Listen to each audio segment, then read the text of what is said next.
On the news, Supreme Court affirms elections of Governors Fubara, Aliyu and Agbu of Rivers, Sokoto and Taraba states.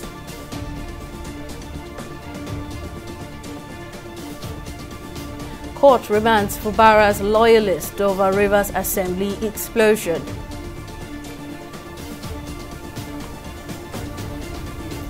And Governor Mutfwang condemns fresh attacks in Mangu, Plateau State, warns against reprisal.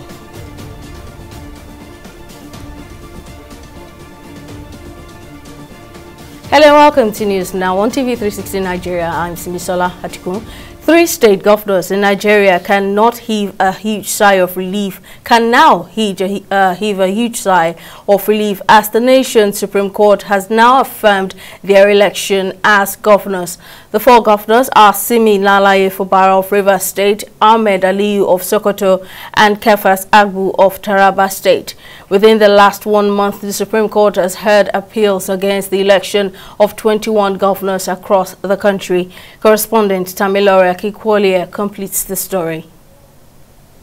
A unanimous verdict of the 5-member panel of justices, read by Justice Ibrahim Saul Lawal on Thursday, dismissed the appeal by the governorship candidate of the All Progressive Congress APC Tony Cole and affirmed Fubara as the duly elected governor of Rivers State.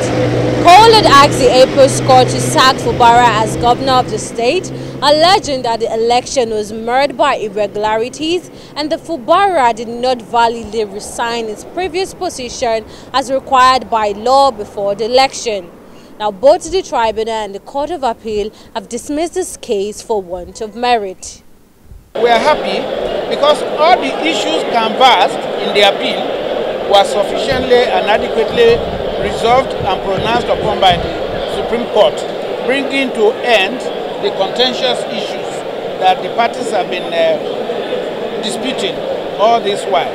And as you would have noticed, all the issues were resolved in favor of the governor and the People's Democratic Party, and the conduct of the election as conducted by the Independent National Electoral Commission. Had a very, very good case.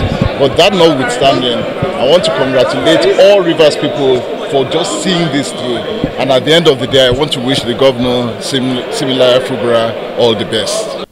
The judgment in Taraba State appeal read by Justice Mohammed Lawal Gaba also dismissed the appeal by the New Nigeria's People Party NNPP and its governorship candidate Yahya Sani for filing incomplete record of appeal.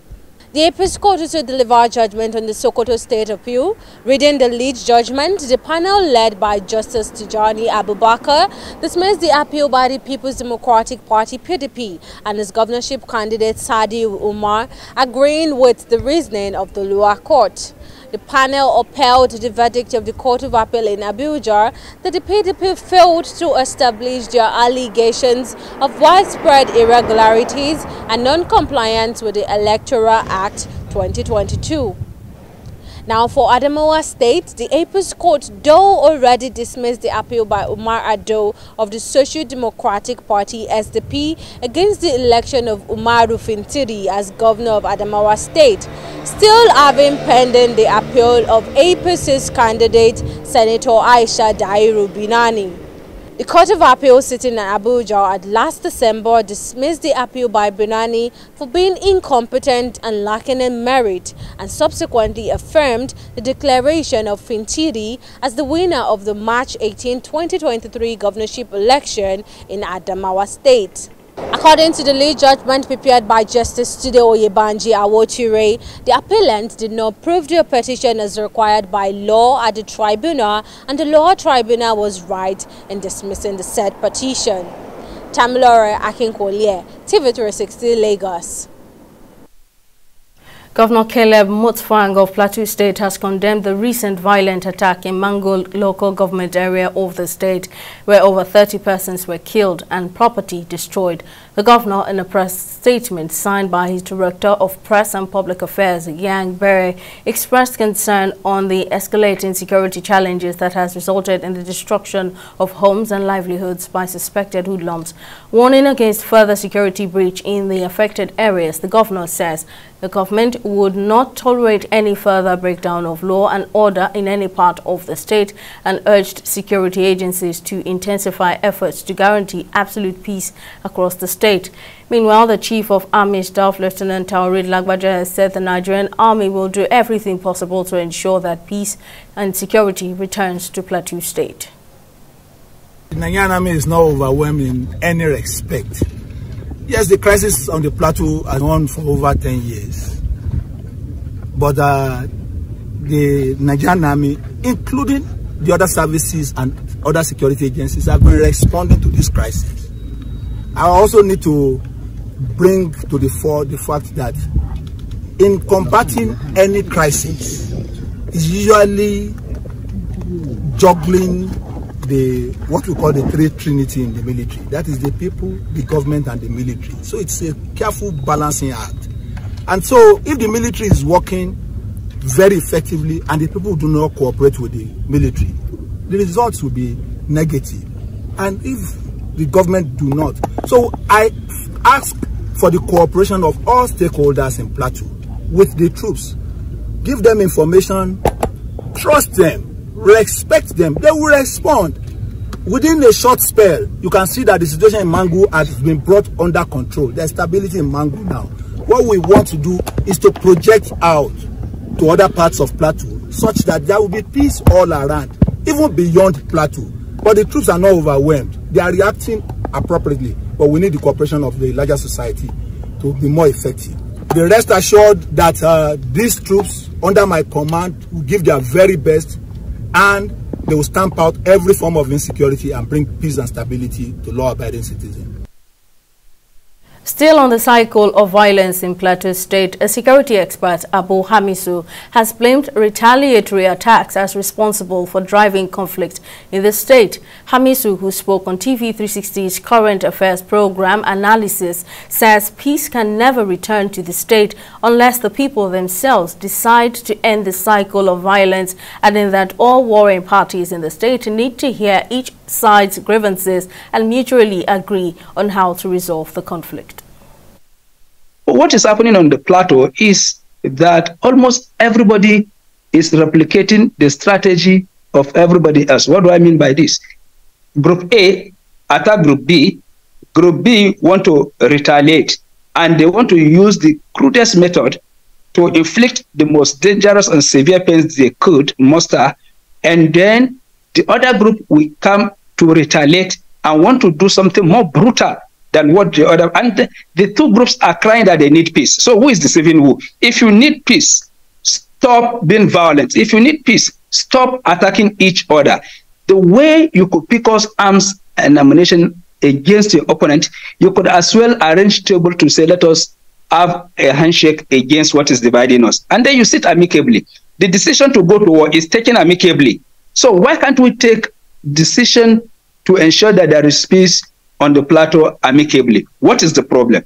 The problem is our attitude. So we need to do two things to stop the conflict first, before we even talk about how do you want to relate. Because the problem we have at hand now are two. First, the initial issue, which is about indigenous settlers or others farmers conflict, however you want to look at the situation.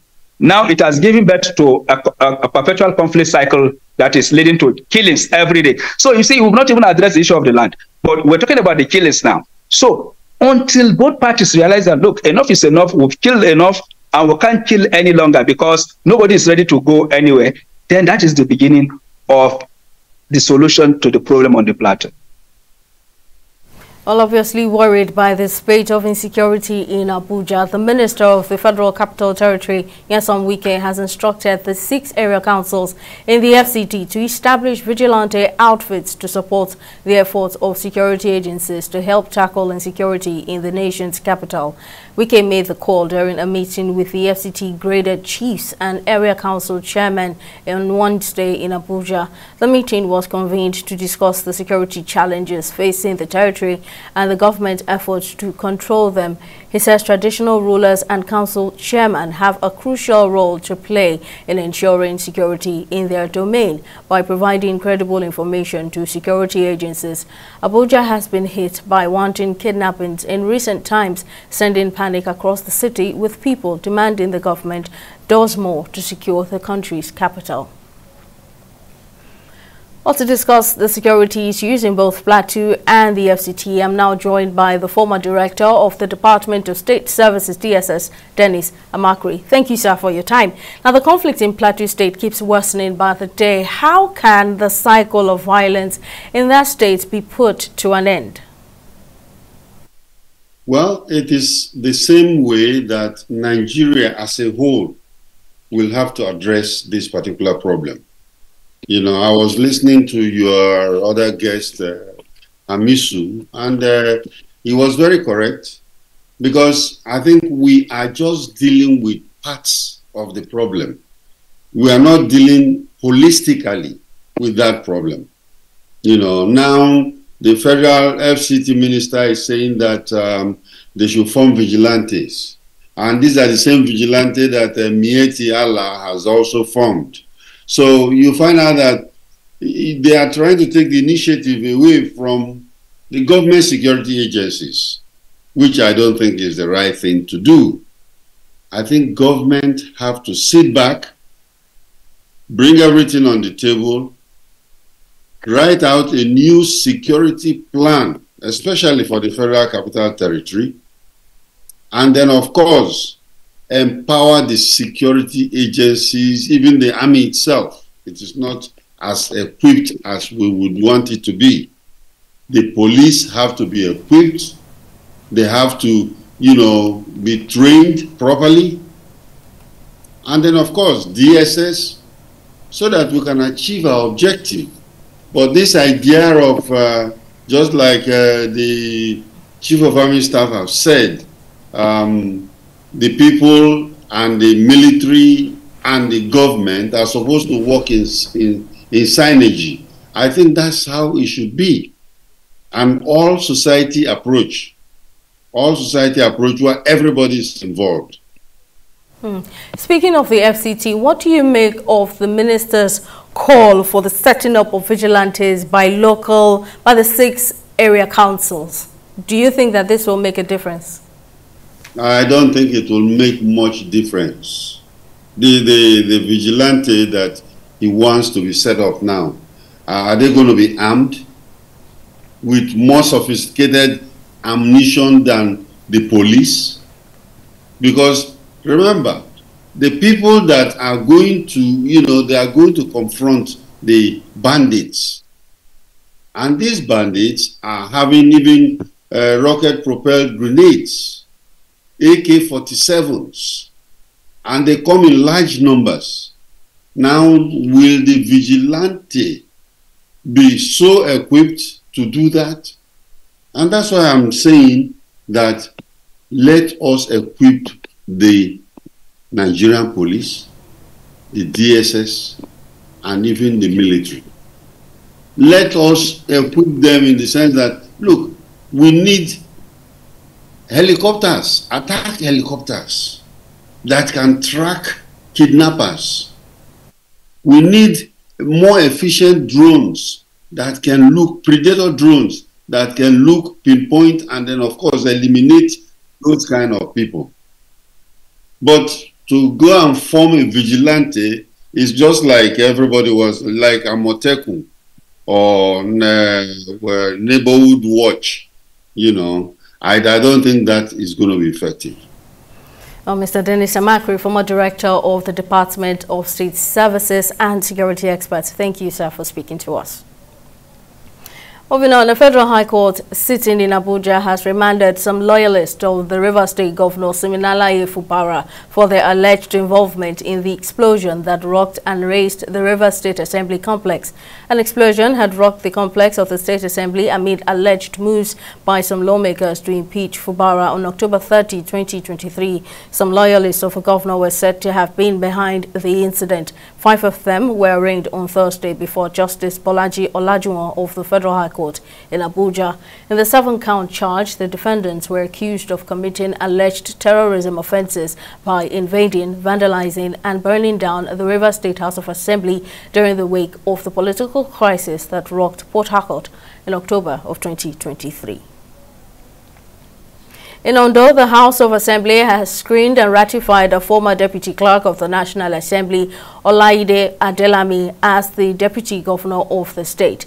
At Thursday's plenary, presided over by the Speaker of the House, Olamide Oladiji, the Clerk of the House, Benjamin Jayola, read the nomination letter written to the House by Governor Lucky Ayedatiwa on Wednesday. Submitting the report of the screening committee, the Deputy Speaker, Abayomi Akinruntan, said that Adelami has been confirmed to be a man of reputable character, well exposed, and also fiscally and mentally fit for the position. On his part, Adelami says that his appointment was a call of duty and promised to work for the development of Ondo State and the country at large.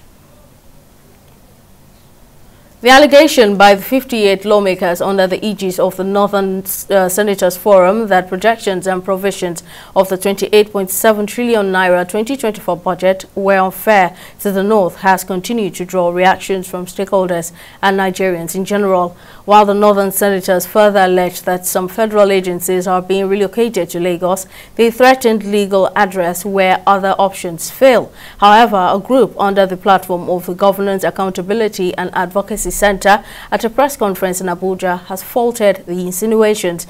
According to the convener of the group, Okwa Dan, the 2024 budget isn't skewed in favor of any part of the country, adding that such fallacious claims are intended to cause disaffection among Nigeria's federating entities. It would have been disappointing if the Northern Senators had made such an incendiary statement as being the feedback from their constituents, as there is no proof that even the constituents made such demands of their representatives. We believe lawmakers were sufficiently in touch with their constituents and they properly captured their concerns before the budget was passed and signed into law. We would like to remind the Northern Senators Forum to come forward with a message that clears the air and reasserts that Nigeria is a diverse country with many different ethnic groups and religions. We must work together to build a united and prosperous nation. We must not allow ourselves to be divided along geopolitical lines. We understand that the Northern Senators Forum may have concerns about the allocation and distribution of resources in the 2024 budget. But there are concerns that can be, these are concerns that can be addressed through dialogue and collaboration. We urge the Northern Senators Forum to engage in constructive dialogue with their colleagues in the Senate to address any concerns they may have, so that some characters will not impersonate them to exploit such. It's time for a break, but still to come, Ghana court sentences 6 persons to death by hanging over coup plot. Stay with us for details.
Welcome back. Here's a recap of our top stories. 3 state governors in Nigeria can now heave a sigh of relief as the nation's Supreme Court has now affirmed their election as governors.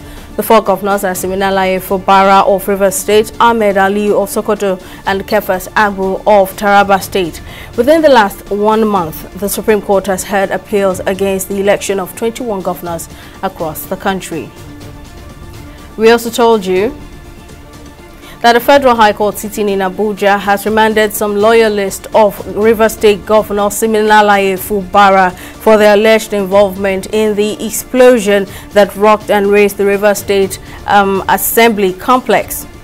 An explosion had rocked the complex of the State Assembly amid alleged moves by some lawmakers to impeach Fubara on October 30, 2023. Some loyalists of the governor were said to have been behind the incident. 5 of them were arraigned on Thursday before Justice Bolaji Olajuwon of the Federal High Court in Abuja. Now, in case you missed any of our news bulletins or for more updates, you can catch us on Limex World TV or log on to our website on www.tv360nigeria.com. You can also follow us on our social media platforms on Twitter, Instagram and YouTube at TV360 Nigeria, or download our mobile app on Google Play Store, Huawei App Gallery and Apple Store. On Facebook, we're at TV360 Online.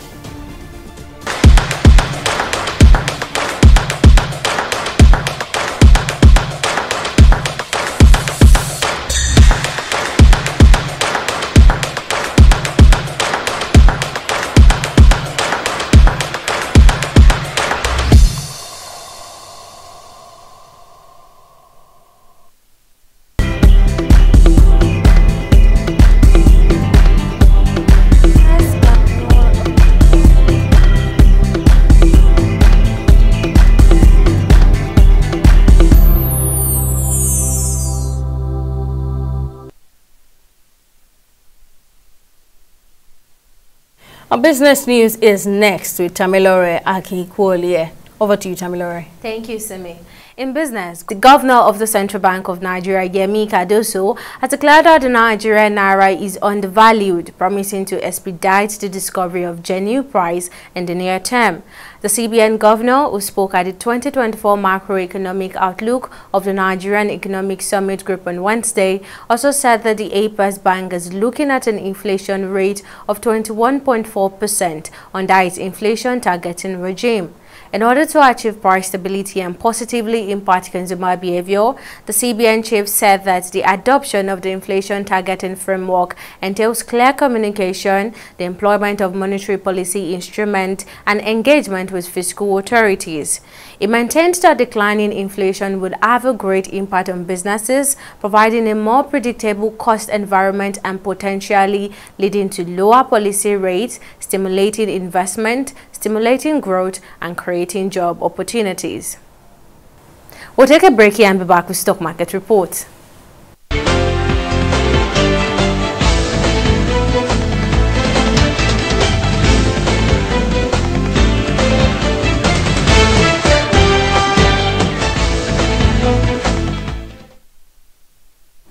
As the fourth day of trading and the Nigerian Stock Exchange market has continued its rally, closing today's trade at 0.57%, with the market cap standing at 55.91 trillion naira, while investors gained 317 billion naira. With a positive market breadth, Seplat Energy led other major advances that pushed the market higher, closing at 3,074 naira 60 kobo, followed closely by Universal Insurance Company, closing at 44 kobo. Now, in aggregate, 124 listed NGS equities participated in trading, and at the end of the day, 504 million volumes of shares were traded, valued at over 10 billion naira in 12,235 deals. Now, this summary shows 3% improvement in volume, 28% improvement in turnover, and 1% improvement in deals when compared to our previous day trade. Now, for our select global stocks, U.S. stocks opened higher on Thursday after a strong economic growth, and in Asia, stock jumped after China's authority made moves to bolster financial market and the economy, giving the U.S. Dow Jones a bullish trade at 0.11% and Japan's Nikkei at 0.028%. Meanwhile, in Europe, stock market were moving modestly after the European Central Bank held interest rates steady, giving a bearish end of trade at 0.034%. And that's all on stock and business news. Over to you, Simi, for the rest of the news. Thank you very much, Tamilore. On the foreign scene, 6 Ghanaians, including 3 soldiers, have been convicted and sentenced to death by hanging for their involvement in an alleged plot 3 years ago to overthrow the country's government. According to the court documents, the 6 were arrested in 2021 while testing weapons in the capital Accra to allegedly topple the government. With heavily armed units of the police posted outside the High Court for the hearing and sentencing, they had all pleaded not guilty during the trial. The High Court, however, acquitted the police chief Benjamin Agodzo, Army officer Colonel Samuel Kodzo Gamali, and 1 other junior military officer, Corporal Saidu Abubakar. This was the first treason trial in Ghana since 1966, where post-independence leader Kwame Nkrumah was overthrown. In entertainment, women have been charged to equip themselves with relevant skill and improve on human capital development in order to break the gender and financial barriers in the society. This charge was given at a women's conference in Lagos with the theme, Be More. The convener of the women's program and a Nollywood movie producer, Chini Love Ezel Goje, says that the Women's Symposium is the second in the series and was targeted at empowering women so as to break the financial and gender barrier among women. The motivation is the narrative behind women. That women, the other room, women kitchen, women childbirth, and then a lot of women just feel like, well, I want to marry a rich man. You can be the rich woman. Nothing is stopping you from being a rich woman. You can be nothing is stopping you to go to marry a rich man. So anybody wants to be a baby girl. But you can be if you buy your husband a car, it's sweet now. If you don't go, baby, look at my car, look at the car I bought for you. You have money, but you buy it's sweet. When as a man you get a powerful woman, and you sometimes say it might be financially slow for a man, your wife na back up. Imagine it's financially slow for you, your wife has an ability. So if not, for me, that is my guide. The narrative behind women is, being the lesser, weaker vessel. Women, we are the people behind every success story, whether it's the greatness of men who really accomplish many things. But at the same time, the women have been able to accomplish so much at the marketplace. Look at, just looking at the Nigerian landscape, look at the CEOs of banks, captains of industry, in oil, in real estate, in business, executives. They are women who are doing amazing things. So. And on sports, Super Eagles head coach Jose Peseiro says he opted for the right tactics at the ongoing 2023 Africa Cup of Nations AFCON. Peseiro has been criticized by some pundits and fans for adopting a 3-4-3 formation in Nigeria's last 2 games against Cote d'Ivoire and Guinea-Bissau. Sports pundits say the formation is too defensive and has affected the Super Eagles' flair, as the team have scored just 3 goals in the competition, with only 2 from open play. The Super Eagles will face eternal rivals Cameroon in the round of 16 on Saturday. Well, that's all on news now. Thank you for watching. See you next time.